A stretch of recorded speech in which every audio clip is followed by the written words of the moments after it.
दयाल मत का पंच दिवसीय सत्संग समारोह चल रहा है। आज सत्संग का द्वितीय दिवस है। भक्तों, सत्संग ज्ञान और भक्ति का वह अथाह अगाध समुद्र है। इसमें जो भी स्नान करता है वह भव बंधनों से छूट करके मोक्ष मुक्ति को प्राप्त हो जाता है। अगर स्नान करता है और भला स्नान ही नहीं करेगा तो कैसे मोक्ष मुक्ति को प्राप्त होगा? देखो,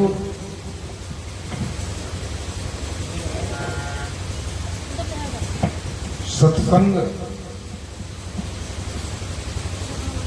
दो शब्दों से मिलकर के बनता है। सत्संग यानी एक शब्द है सत्य और दूसरा शब्द है संग।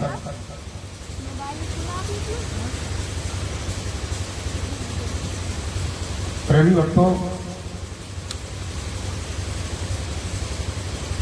अब हमारे हृदय में एक प्रश्न उठता है कि सत्य क्या है? प्रेमी भक्तों, बड़े गहराई से, बड़े अंतर्भाव से इस बात को समझें कि सत्य क्या है।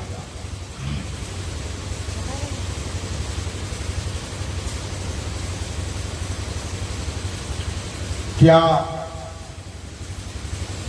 ये संसार जो हमें दिखाई दे रहा है ये सत्य है?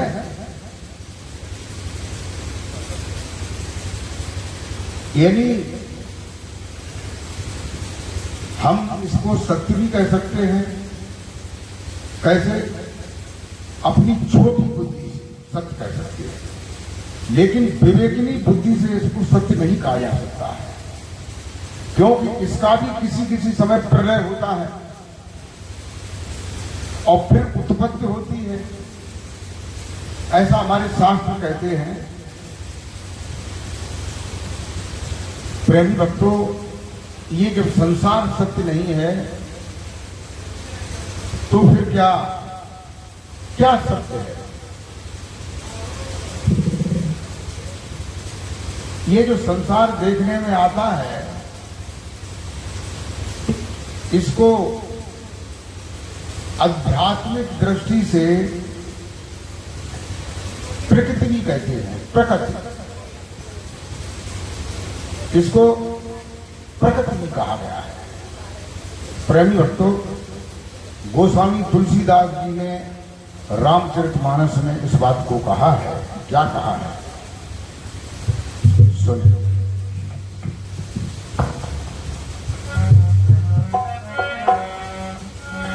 कि गो गोचर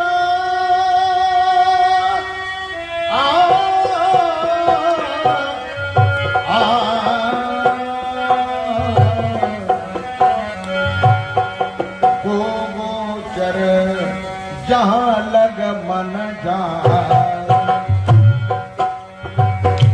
गो गोचर जहां लग मन जाए।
बंधुओं,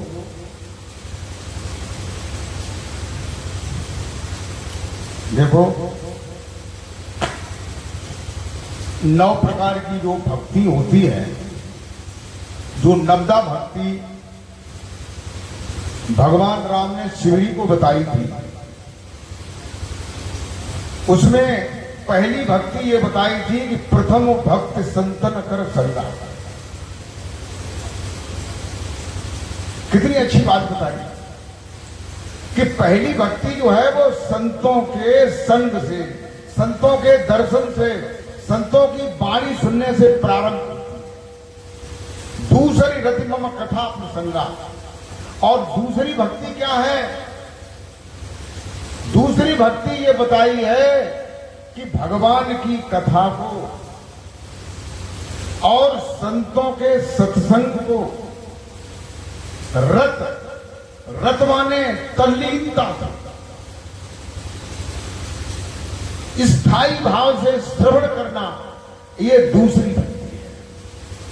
तो देखो, अगर आप स्थायी भाव से श्रवण करेंगे तो दूसरी भक्ति आपको प्राप्त होगी। और पहली भक्ति तो आपको प्राप्त शायद हो ही रही होगी, क्योंकि यहाँ संतों का आश्रम है और हमारे महाराज जी भी बैठे हुए हैं। हम तो जो है संतों के सेवक हैं, अपना काम कर रहे हैं। आप मुझे कुछ भी समझे, ये आपके भाव की बात है।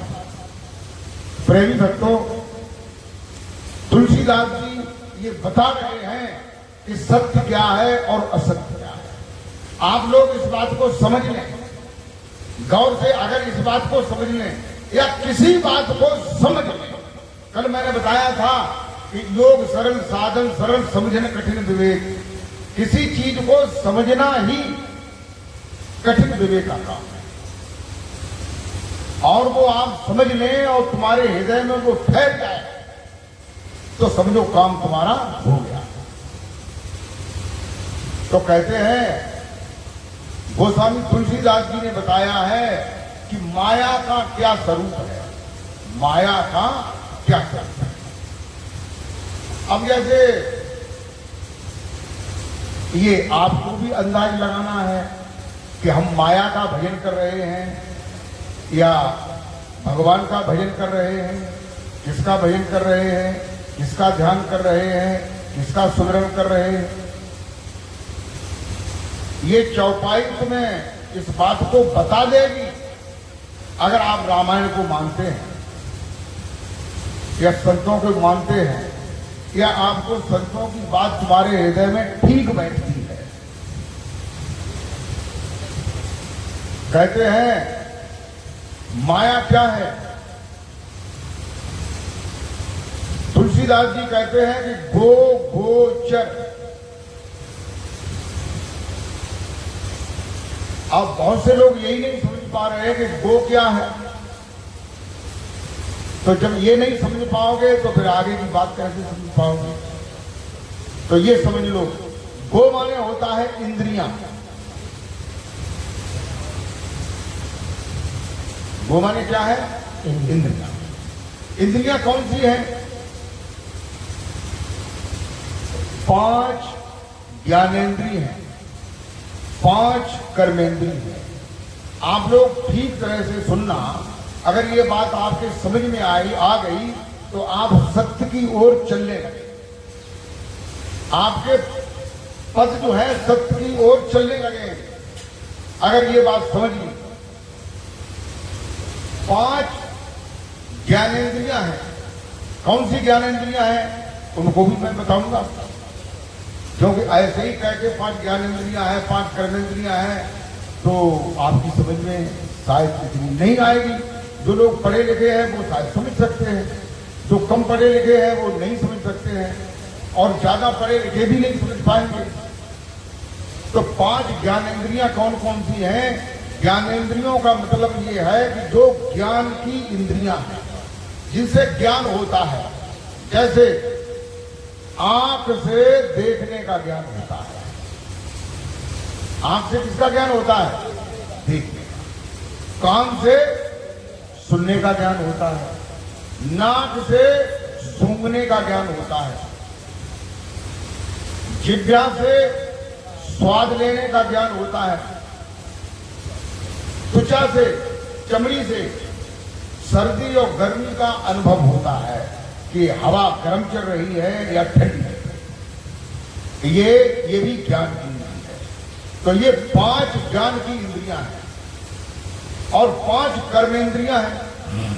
कर्मेंद्रियां समझ लीजिए, कर्मेंद्रियां हैं यानी कर्म करने वाली इंद्रियां। जैसे हाथ से हम कर्म करते हैं, किसी चीज को पकड़ते हैं। कर्म करने के लिए खुरपी को, फावड़ा को या हल को या ट्रैक्टर के हैंडल को, यानी कोई भी कार्य करते हैं तो ये कर्मेंद्रिय है। हाथ कर्मेंद्रिय है, ये कर्म करने के लिए तैयार है। फिर दूसरे जो है कर्मेंद्रिय है पैर। पैर अगर चलेंगे नहीं, कोई खेती में काम करोगे या किसी फैक्ट्री में काम करोगे या कोई धंधा करोगे या कोई नौकरी करोगे, सब में इंद्रियों का काम है कि नहीं। अरे लिखा पढ़ी करोगे तो हाथ में कलम पकड़ोगे, आंखों से देखोगे कि हम क्या लिख रहे हैं, देखोगे कि नहीं। और कान से ये भी सुनोगे कि हमारा बड़ा अधिकारी कोई कह तो नहीं रहा है कुछ बात। तो ये कर्म इंद्रियां हैं। पैर कर्मेंद्रिय है, हाथ कर्मेंद्रिय है और लिंग जो है वो भी कर्मेंद्रिय है। लिंग किसे कहते हैं? जैसे कोई लोग न समझ पाए, लिंग कहते हैं जो मूत्रेंद्रिय है, जिसे हम पेशाब करते हैं। इससे कर्म क्या होता है? एक पेशाब करने का कर्म होता है, दूसरा प्रजनन का कर्म होता है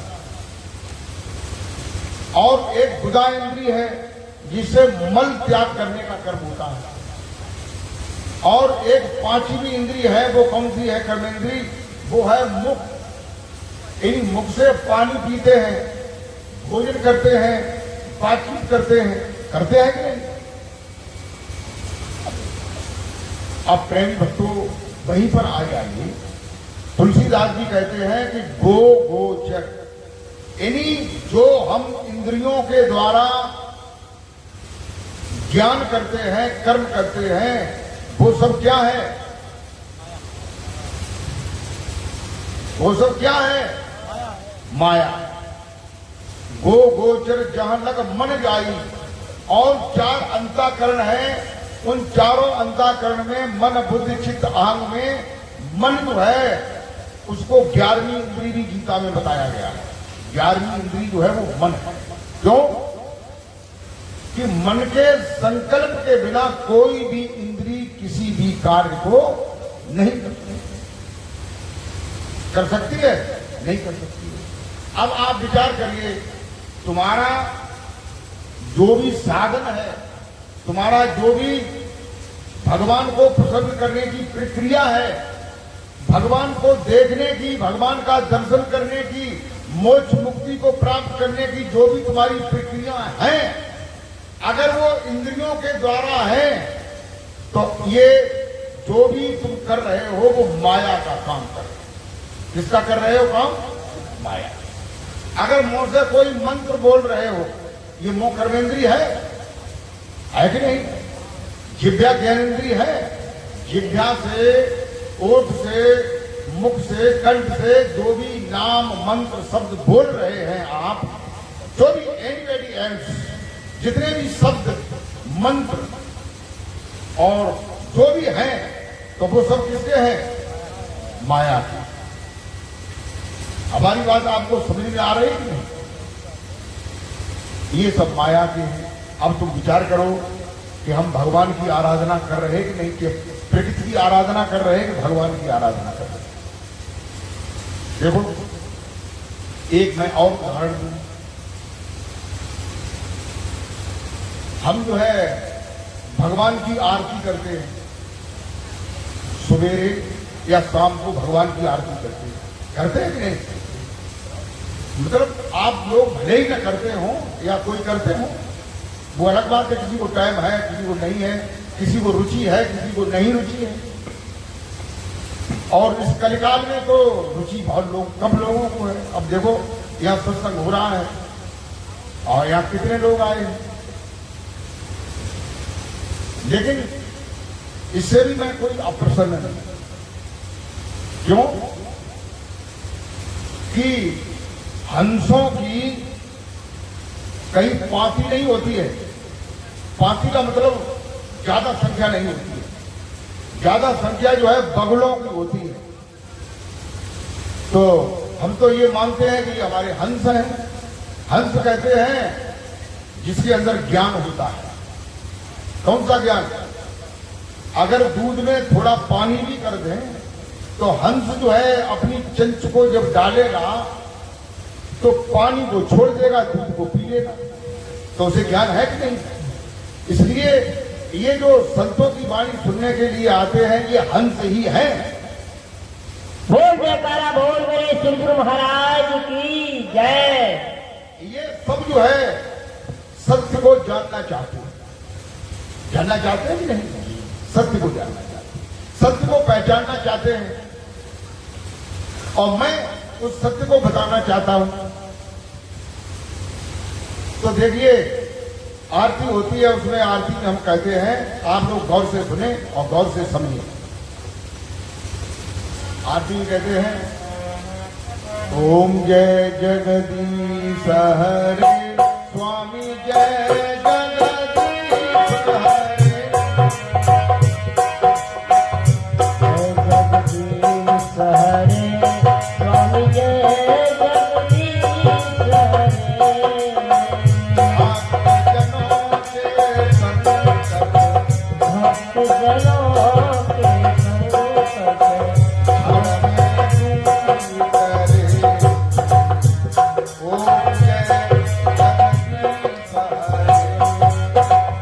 जय जगदीश हरे स्वामी जय जगदीश हरे भक्त जनों के संकट भक्त जनों के संकट क्षण में दूर करे। ओम जय जगदीश हरे।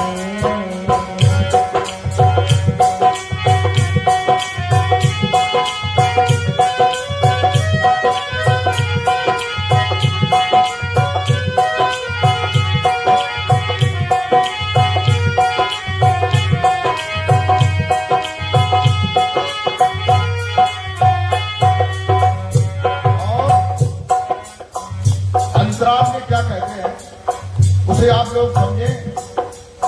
जो खास चीज समझना है वो इस अंतराल में क्या है। तुम हो हक कह रहा है। तुम हो एक अगोचर सबके प्राणपति स्वामी सबके प्राणपति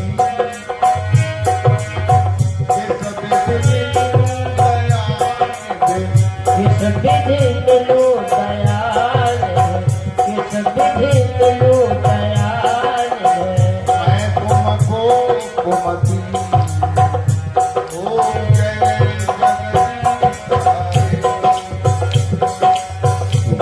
जगदीश हरे स्वामी जय जगदीश हरे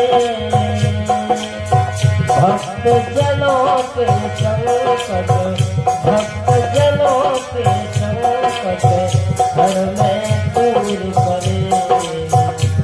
ओम जय जगदीश हरे।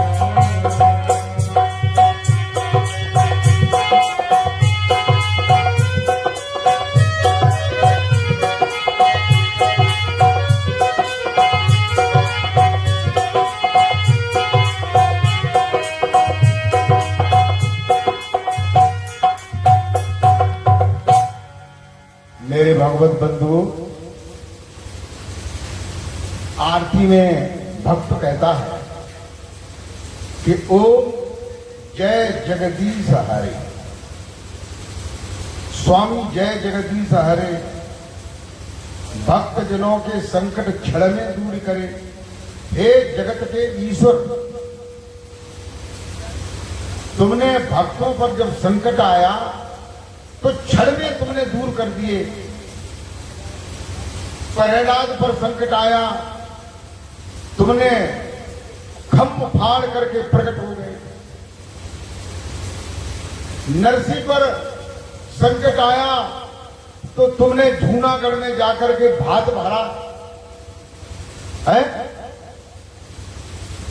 और भी जिन जिन भक्तों पर संकट आया आप वहां प्रकट हो गए। जड़ भरत पर संकट आया, जड़ भरत को लोग जो है, एक राजा जो था वो बलि चढ़ा रहा था, तो वो हरिद्वार में चंडी देवी है, रास्ते में जड़ भरत मिल गए, वो भक्त थे, उनको वो पकड़ ले गए। वो तो बिल्कुल सीधे साधे थे। उन्होंने, लोगों ने कहा कि तुम्हें बढ़िया बढ़िया मालपुआ खबर खिलाएंगे, रबड़ी खिलाएंगे, खीर पूरी खिलाएंगे। तो उन्होंने कहा चलो चलते हैं हम। तो वहां खिलाया उनको, और खिलाने के बाद जो है फिर तलवार लेकर के उनकी बलि चढ़ाने के लिए जो ही लोग उद्यत हुए, तलवार को चलाना चाहा, तो जो मूर्ति जड़ थी, कैसी थी? जड़, वो फट करके देवी प्रकट हो गई और एकदम बाहर से आग ही लग गई। वो लोग बाहर भागे तो बाहर भी नहीं भाग पा रहे हैं, और अंदर आना चाहे तो वहां देवी विकराल रूप में आ गई है। तो कहने का मतलब ये है, भक्तों के संकट जो है क्षण में दूर कर दिए। किसने किए? कहते हैं, अब देखो आगे क्या कहते हैं कि तुम हो एक अगोचर। आरती में भक्त कहता है कि हे भगवान, हे प्रभु, हे ईश्वर, तुम कैसे हो? कैसे हो? अगोचर। अगोचर का मतलब क्या है? अभी मैंने गोचर के बारे में बताया। गो माने इंद्रियां, यानी इंद्रियों के द्वारा जो भी हम देख रहे, सुन रहे, जान रहे, कर रहे, वो सब माया है। और आरती में हम ये कह रहे हैं कि तुम अगोचर हो। कैसे हो? अगोचर। अगोचर माने तुम इंद्रियों के द्वारा देखने में, जानने में, पकड़ में नहीं आने वाले। अब बताइए, आंखें से मंदिर में देखते हैं मूर्ति को, कानों से सुनते हैं, हाथों से काम करते हैं, लेकिन जो भगवान है वो कैसे हैं? इंद्रियों से परे है, इंद्रियों के द्वारा नहीं है। देखो, एक मैं आप लोगों को प्रैक्टिकल की बात बताता हूं। कोई भी आदमी किसी मंदिर में जाता है कि नहीं, तो वहां अगरबत्ती लगाता है या दीपक जलाता है, तो जलाने के बाद जो है, अगरबत्ती घुमाने के बाद एंड में फिर वो क्या करता है? अपनी आंखें बंद कर लेता है। करता है कि नहीं? आप लोग बताइए, आंखें बंद करता है कि नहीं? अगरबत्ती लगा करके, आंखें बंद करके, हाथ जोड़ करके ऐसे झुकाता है। यानी इसका मतलब क्या है कि वो इशारा ये कर रहा है कि ये बाहर है, ये प्रकृति है, भगवान अंदर है। ये है कि नहीं? भगवान शंकर जो है प्रमाण देते हैं। भगवान शंकर की मूर्ति देखो, कहीं भी देखो, तो वो अपनी दोनों आंखों को बंद किए हुए हैं, लेकिन उनकी तीसरी आंख जो है ऊपर छपी हुई है। वो ये बता रही है कि भगवान शंकर जी जो है अंदर से देख रहे हैं, अगोचर को देख रहे हैं। तो प्रेमी भक्तों, जहां इंद्रियां जाती हैं, मन जाता है, वहां माया है। वो गोचर जहां लग मन जाही, तालो माया जाना। अब देखिए, ये सब माया है। अगर तुम विवेक दृष्टि से देखें तो, और विवेक दृष्टि से न देखें तो कोई बात ना है। जैसे जैसे हल चले पाए तैसे चला, फिर कहा। देखो, अब बात ये आ गई तो सत्य क्या है, ये बात चल रही थी। सत्य क्या है? कहते सत्संग दो शब्दों से मिलकर बना है, एक शब्द है सत्य और दूसरा शब्द है संग। तो सत्य क्या है? सत्य की क्या परिभाषा है? सत्य की परिभाषा को अगर आप समझ लें तो आप सत्य को भी धीरे धीरे ढूंढ सकते हैं। सत्य का रास्ते को आप तलाश सकते हैं, सत्य मार्ग को ढूंढ सकते हैं। कहते हैं सत्य उसे कहते हैं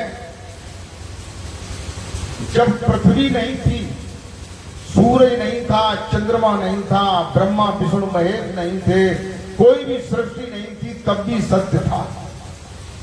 और आज ये सब कुछ है तब भी सत्य है। और कल ये कुछ नहीं रहेगा, प्रलय हो जाएगी। हमारे शास्त्र कहते हैं, भागवत कहती है कि जब प्रलय काल आता है तो 100 साल तक सूरज, हजारों सूरज आकाश में जेठ की तरह तपते हैं। उसके तपने से क्या होता है? जितना भी पानी नहरों का, नदियों का, तालाबों का, समुद्र का, सब सूख करके भाप बन करके सब ऊपर चला जाता है। ये भागवत में लिखा है।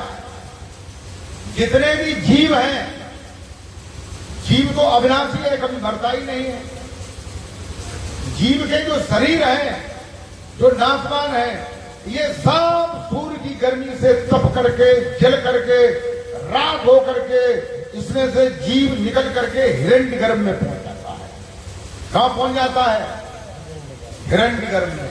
एक हिरण्यगर्भ है ब्रह्मांड में, उसमें जो है ये सूरज, चंद्रमा, तारे और ये ग्रह, उपग्रह, ये सब उसमें पहुंच जाते हैं। इतना बड़ा।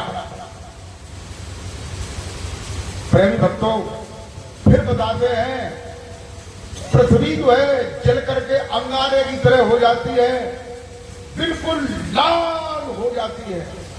फिर 100 वर्ष तक मूसलाधार हाथी की सूंड की तरह मोटा लगातार बूंद नहीं धार आती है, पूरी पृथ्वी पे गिरती है। उससे पृथ्वी जो है घुल करके पानी में मिल करके सब जल ही जल हो जाता है। सारी पृथ्वी कहीं दिखाई नहीं देती है, न कहीं सूरज दिखाई देता है, ये कुछ नहीं दिखाई देता है, जल ही जल दिखाई देता है। फिर वो जगदीश्वर जल में प्रकट होता है, इसलिए उसका एक नाम है नारायण।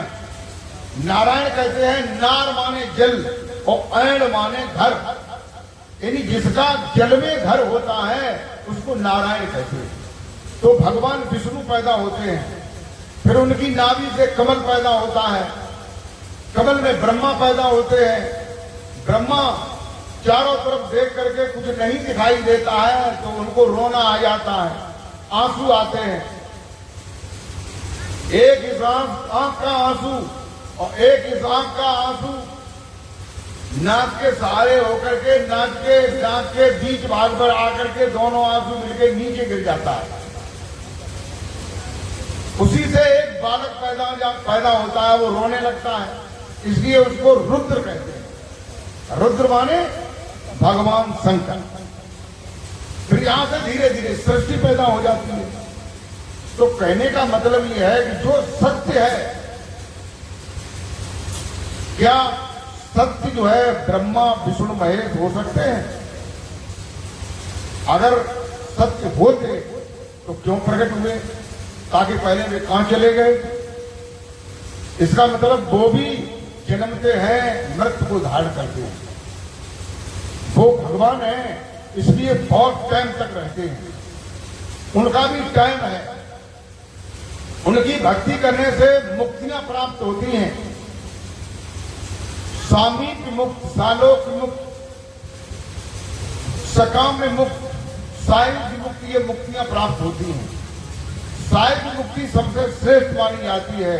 सायुज्य मुक्ति का मतलब है कि कोई भी भक्त भगवान की भक्ति करता है, जैसे भगवान विष्णु की भक्ति करता हो, तो भक्ति करते करते करते करते जब वो मृत्यु को प्राप्त करता है तो उसकी रूह निकलती है और निकल करके भगवान विष्णु की रूह में प्रवेश कर जाती है। जब तक भगवान विष्णु रहते हैं तब तक वो रूह उसमें रहती है। फिर उसके बाद जो है जब वो अपने स्वरूप में पहुंचते हैं तो वो भी रूह स्वरूप में पहुंच जाती है। जब उनकी आयु खत्म हो जाती है, भगवान विष्णु की आयु, ये गीता में लिखा है कि भगवान विष्णु की आयु, ये भागवत में लिखा है कि भगवान विष्णु की आयु पूर्व पराद्र कल्प की होती है। ब्रह्मा की आयु जो है कम होती है, शंकर जी की आयु उससे भी ज्यादा होती है। तो जब उनका फिर जन्म होता है तो वह जो रूह उसमें प्रवेश की है, जिस रूह ने, उस रूह का भी फिर जन्म हो जाता है। वो भी मनुष्य बनते हैं और वो भी मनुष्य बनते हैं। फिर जैसा कर्म करते हैं फिर वैसा ही उनको भोगने को मिलता है। फिर दूसरे विष्णु जो है उस पद पर बैठते हैं। तो क्या हुआ, तुमको मुक्ति मिली लेकिन स्थायी मुक्ति नहीं, ज्यादा टाइम तक की मुक्ति नहीं मिली। जो मोक्ष है उसको प्राप्त करना। 4 फल बताए जाते हैं, धर्म अर्थ काम मोक्ष। उसमें से मोक्ष जो है सबसे बड़ा फल है। प्रेमी भक्तों, मोक्ष का मतलब ये है कि जब मोक्ष प्राप्त होता है तो ये जीव 84 लाख योनियों से पार हो जाता है और आवागमन से रहित हो जाता है। और अगर आता भी है तो अपनी इच्छा से आता है, काल के बंधन में नहीं रहता, उसे मोक्ष कहते हैं। और ये मोक्ष कैसे प्राप्त होता है? ये मोक्ष जो है इसका जो पूर्ण सद्गुरु होते हैं वो इसका मार्ग बताते हैं, रास्ता बताते हैं। प्रेमी भक्तों, इसलिए उस सत्य को जानो जो सत्य पहले भी था, आज भी है, कल भी रहेगा। कभी सत्य खत्म नहीं होता है, ये उसका प्रमाण है। अब ये बताइए, संसार में कौन सी ऐसी चीज है जो हमेशा रहती है? कोई चीज है निगाह? केवल परमात्मा जो है संसार में रहता है। कौन सा परमात्मा? ऐसा परमात्मा नहीं जो परमात्मा कहते हैं, परमात्मा का रूप नहीं है, आकार नहीं है, रेख नहीं है। मनुष्य कोई किसी भी प्रकार का रूप परमात्मा का नहीं है। परमात्मा कहीं किसी एक जगह नहीं है। परमात्मा सर्वव्यापी है। सर्वव्यापी का मतलब जानते हैं? सर्वव्यापी का मतलब हर जगह व्याप्त है, हर जगह हाजिर है, नाजिर, पर नजर आता नहीं और योग साधन के बिना उसको कोई पाता नहीं। परमात्मा सर्वव्यापी है, सर्वेश्वर है, सर्वमय है, सर्वनियंता है, सबका कारण है, अजन्मा है, कभी जन्म नहीं लेता है। ऐसा परमात्मा है जो इन आंखों से दिखाई नहीं देता है, अंतर की आंख से उसका अनुभव होता है। तो जो परमात्मा अगर है कहीं संसार में, और परमात्मा सारी दुनिया में व्याप्त है, सभी अंडपिंड ब्रह्मांडों में। ये अंडपिंड ब्रह्मांड है जिसमें सूरज, चंद्रमा, तारे, पृथ्वी, ग्रह, उपग्रह, मनुष्य, नर, नाग, पशु, पक्षी, गंधर्व, पितर, अर्यमा, देव, धनुष, पर्वत, नदियां, वनस्पतियां, ब्रह्मा, विष्णु, महेश, 5 तत्व, 3 गुण, ऐसा जो ब्रह्मांड है, ऐसे अनगिन ब्रह्मांड। अनगिन माने ब्रह्मांडों की कोई गिनती नहीं है। जो रामायण में काग वसुंत जी ने देखे थे, जब काग वसुंत जी राम के मुंह में टेकने चले गए, तब कहते हैं कि देखे कोटि ब्रह्मांड, और हर ब्रह्मांड में एक ब्रह्मा देखा, एक विष्णु देखा, एक शंकर देखा, एक इंद्र देखा, एक उपेंद्र देखा, एक दिग्पाल देखा, एक कुबेर देखा, एक चित्रक देखा, एक सूरज देखा, एक चंद्रमा देखा। ये सृष्टि जो है हर ब्रह्मांड में है और ऐसे अनगिन ब्रह्मांड है। तुमने तो एक ही ब्रह्मांड देखो, तुमने ये पृथ्वी नहीं पूरी देख पाई, ये ऐसी इस ब्रह्मांड में ऐसी बहुत सी पृथ्वियां हैं, अभी वैज्ञानिक लोगों ने पता नहीं लगा पाया, जहां सृष्टि है, मनुष्य है, पशु पक्षी है, जल है, ये सारी चीजें। और इसी ब्रह्मांड में 16 सूरज है और 68 चंद्रमा है इसी ब्रह्मांड में, और हर ब्रह्मांड में इतनी संख्या है। तो ऐसा जो परमेश्वर है, सभी ब्रह्मांडों का कर्ता हर्ता है, देखने वाला है, नियंत्रण करने वाला है, ऐसा परमात्मा है, उसका कोई नाम भी होगा। और वो नाम कोई मनुष्य बना सकता है? पीछे के भैया बताइए उस नाम को, जो परमात्मा, ऐसा परमात्मा है जो जन्मता नहीं है, उसका कोई नाम आदमी बना सकता है? नहीं बना सकता। ऐसे नाम को जानो तब तुम्हें परमात्मा का ज्ञान होगा, तब तुम्हें मोक्ष प्राप्त हो जाएगा, तुम भवसागर से पार हो जाओ। प्रेमी भक्तों,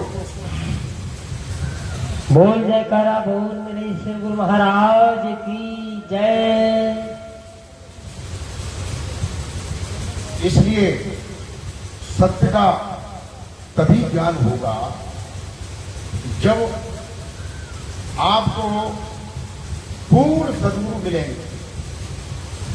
देखो, गुरु कितने प्रकार के होते हैं वो भी मैं आप लोगों को बताता हूं। 3 प्रकार के गुरु होते हैं। एक गुरु होते हैं, एक सद्गुरु होते हैं, और फिर एक तीसरे पूर्ण सद्गुरु होते हैं। प्रेमी भक्तों,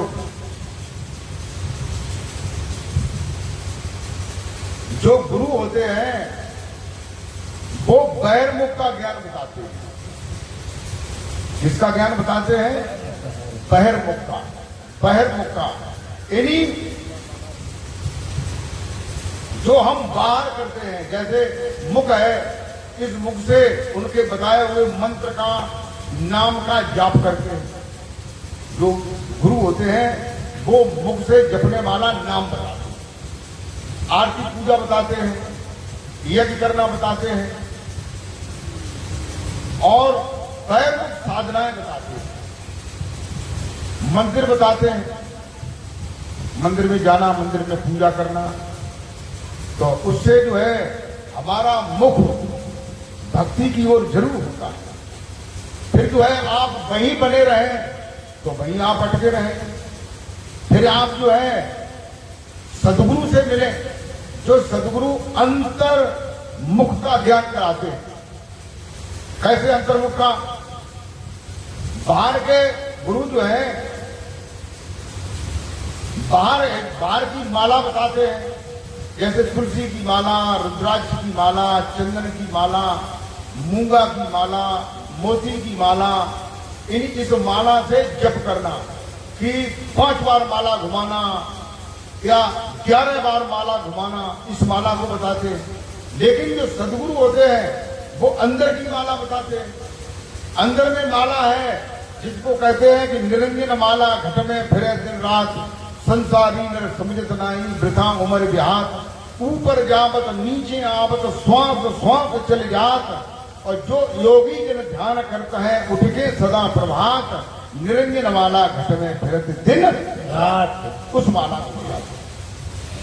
और जो सद्गुरु होते हैं वे बाहर के किसी नाम को नहीं बताते, जपने वाले नाम को नहीं बताते, वो अजपा बताते हैं। ये आप क्या बताते हैं?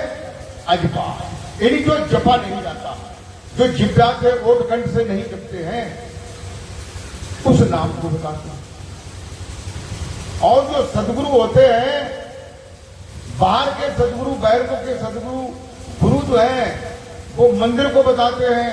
लेकिन जो सद्गुरु होते हैं वे अंदर का मंदिर बताते हैं, जिस मंदिर में भगवान बैठे हैं और जिंदा बैठे हैं।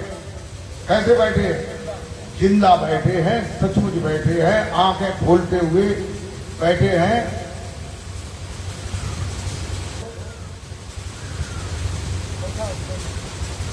अंदर का मंदिर बताते हैं। देखो, रामायण में तुलसीदास जी भी इसका प्रमाण देते हैं उसे आप लोग सुने। कहते हैं प्रकृति पार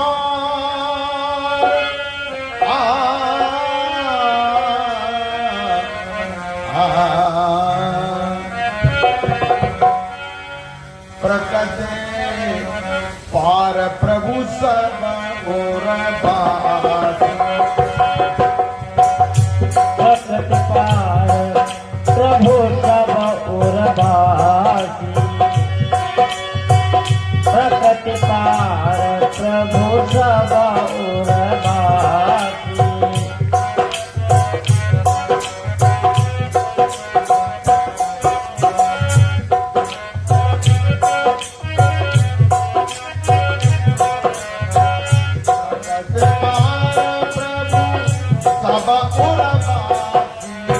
प्रकृति पार प्रभु सब और बासी। प्रकृति पार प्रभु सब और बासी। ब्रह्म निरीह विरज अविनाशी। ब्रह्म निरीह विरज अविनाशी। ब्रह्म निरीह विरज अविनाशी।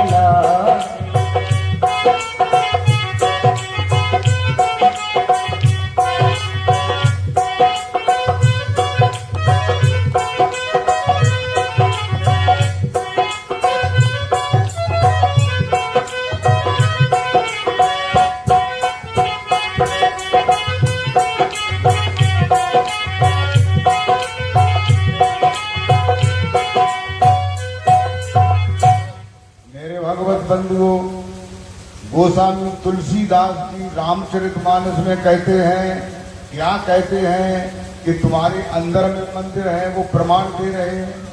तुम्हारे कहाँ मंदिर कहाँ है? अंदर में, उर्मे है, हृदय में है।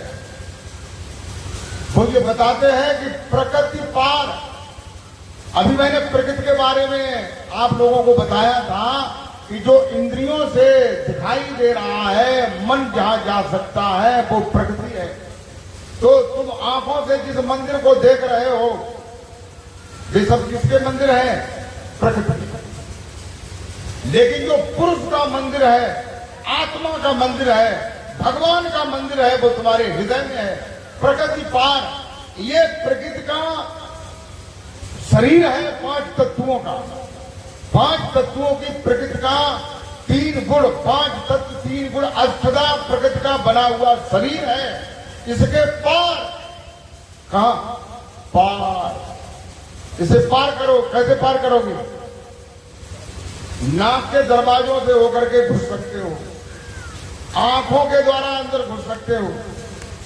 पार जाओ, इसके अंदर जाओ तो प्रभु सब पुरवासी, वह जो प्रभु है जिसे आप ढूंढ रहे हैं, देखना चाहते हैं, वो सबके उर माने हृदय में निवास कर रहा है। बोलिए गोविंद भगवान की जय। तुम्हारे शास्त्र प्रमाण दे रहे हैं। और जो सद्गुरु है वो उस मंदिर को दिखा देते हैं और उस मंदिर में भगवान का दर्शन करा देते हैं। बोल जयकारा बोल मेरे श्री गुरु महाराज की जय। तभी तो कहते हैं ऐसे संतों के, ऐसे सद्गुरुओं के दर्शन करने से क्या लाभ होता है। रामायण में तुलसीदास जी कहते हैं, क्या कहते हैं कि दरस परस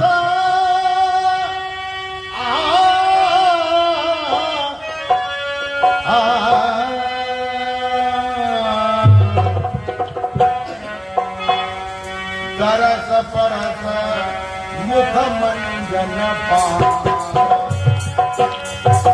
दरस परस मुख मंजन पान। दरस परस मुख मंजन पान।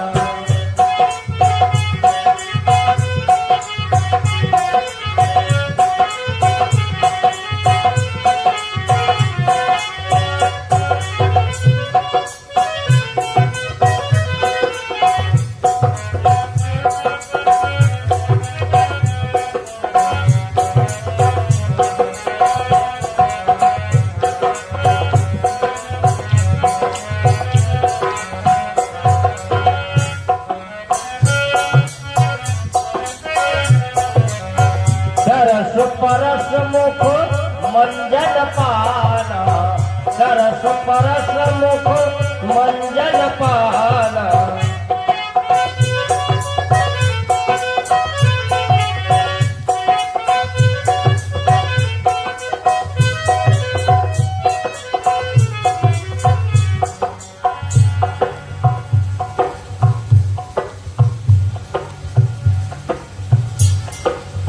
दरस परस मुख मंजन पाना, दरस परस मुख मंजन पाना, दरस परस मुख मंजन पाना। कटे पाप कहे वेद पुराण, कटे पाप कहे वेद पुराना, कटे पाप कहे वेद पुराना।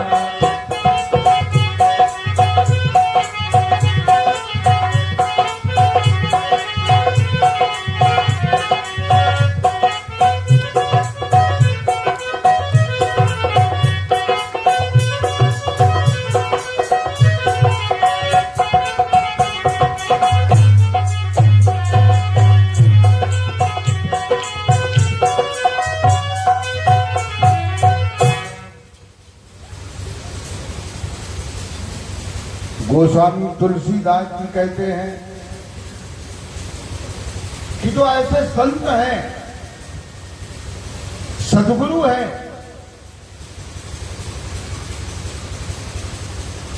वास्तव में जो संत होते हैं वो ज्यादा भेष नहीं बनाते हैं। जो पतिव्रता नारी होती है वो ज्यादा श्रृंगार नहीं करती है। उसके गुण लक्षणों से ही पता चलता है कि ये पतिव्रता है, ये संत है। लोग कहते हैं, संतों के पास जाते हैं, कहते हैं महाराज जी हमें आशीर्वाद दो। संत कभी अपने मुंह से ये नहीं कहता कि मैं आशीर्वाद देता हूं, ये तुम्हारा काम हो जाएगा। ये तुम्हारे भाव की बात है। तुम अच्छे भाव लेकर के जाओगे तो आशीर्वाद दिया थोड़ी जाता है, तो ले लिया जाता है, अपने आप मिल जाता है। बोल जयकारा बोल मेरे श्री गुरु महाराज की जय। तुम अपना पात्र तो सही रखिए, साफ रखिए, उसमें जो आप चाहते हैं वो आ जाएगा। और पात्र सही नहीं, तुम्हारे कर्म सही नहीं, तुम्हारे विचार सही नहीं, तो फिर कौन आशीर्वाद देगा और कौन लेगा।